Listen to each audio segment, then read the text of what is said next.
Hoje é dia de analisar um clássico que bem que poderia ser considerado um baita new adult do século XXI, viu?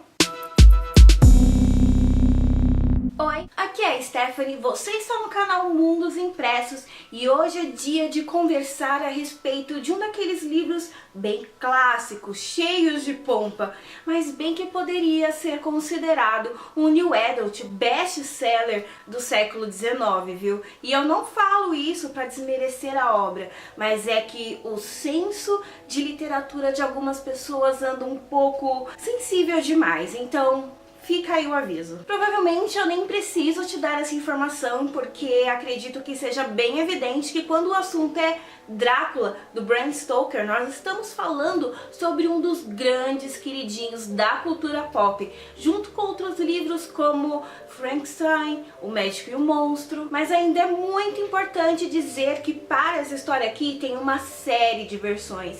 Inclusive, uma adaptação pode estar surgindo agora mesmo, enquanto eu tô falando com você. Mas sabe de algo muito curioso que talvez você não saiba? É que a história do Conde Drácula talvez sempre esteve fadada a inspirações. Porque até mesmo esse clássico do Bram Stoker não é em si muito original. Porque, pasmem, esse livro aqui é baseado em uma história real.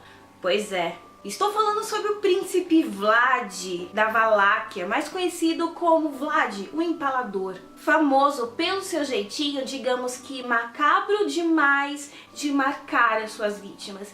E eu sinceramente queria pular essa parte, queria não ser claro bastante a respeito disso, mas ossos do ofício, eu trabalho, aqui estamos. E eu digo isso porque se você não pescou o Vlad, o Empalador, ele tinha um costume bem complicado de pegar uma tora de madeira enorme, enfiar pelo ânus de seus inimigos e deixar que eles corressem inteirinho ali até... Bem carinhoso, né? Essa prática ficou tão famosa na época que é óbvio que surgiram uma série de lendas acerca desse príncipe.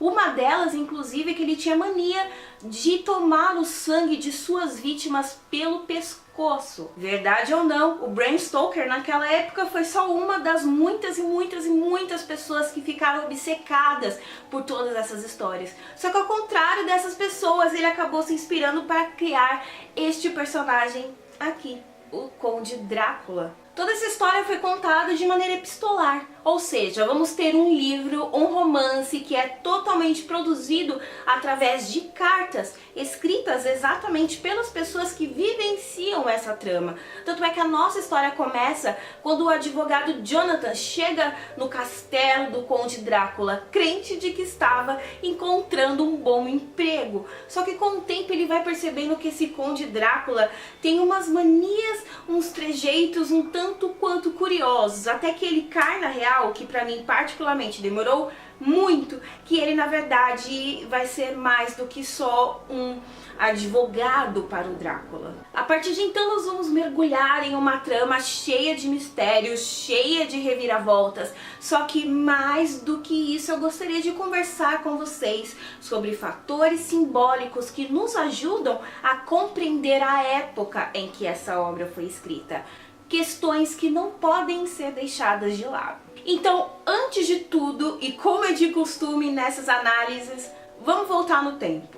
Inglaterra, meados do século XIX, estamos falando da Era Vitoriana. Período famoso pela sua pureza, pelo momento em que os ingleses gostavam de ser belos, recatados e do lar, muito elegantes, cheios de bons costumes, ao ponto de eles negligenciarem as pessoas, excluírem as pessoas, mesmo se elas simplesmente não andassem de uma maneira que não soasse elegante e pura o bastante para eles. Então esse era um período que fazia com que os ingleses soassem perfeitos, até chegar naquela vielinha escura. E é a partir de então que nós tínhamos duas linhas de publicação ao que diz respeito à literatura. Aqueles romances que denunciavam o quão diferentes eles eram quando ninguém estava olhando, a exemplo de O Médico e o Monstro. E aqueles outros romances que serviam quase como uma doutrina doutrina de conduta,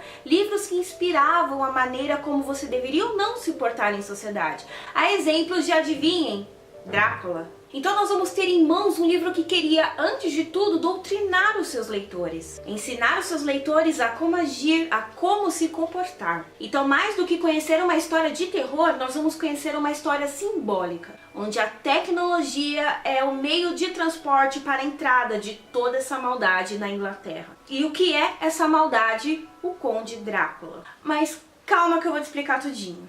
A era vitoriana também foi uma era marcada pelo avanço da tecnologia, que consequentemente permitia que as pessoas entrassem e saíssem de países com muito mais facilidade. Então essa tecnologia não era vista com bons olhos, principalmente para sociedades que não queriam se misturar. E isso inclui toda a sociedade inglesa, porque eles tinham toda aquela questão de pureza, perfeição que ninguém podia alcançar. Então essa tecnologia impressa no navio que trouxe o Conde Drácula simbolizava quase que uma maneira de buscar por essa pureza imaculada. Tanto que o nome do navio que trouxe o Conde Drácula para a Inglaterra era curiosamente o nome da Cesarina Catherine, que foi uma imperatriz russa conhecida pela sua promiscuidade. Então, enquanto o Conde Drácula está fora da Inglaterra, a Inglaterra está pura, límpida, mas assim que ele adentra este solo, tudo começa a mudar, porque é como se ele passasse a corromper essa sociedade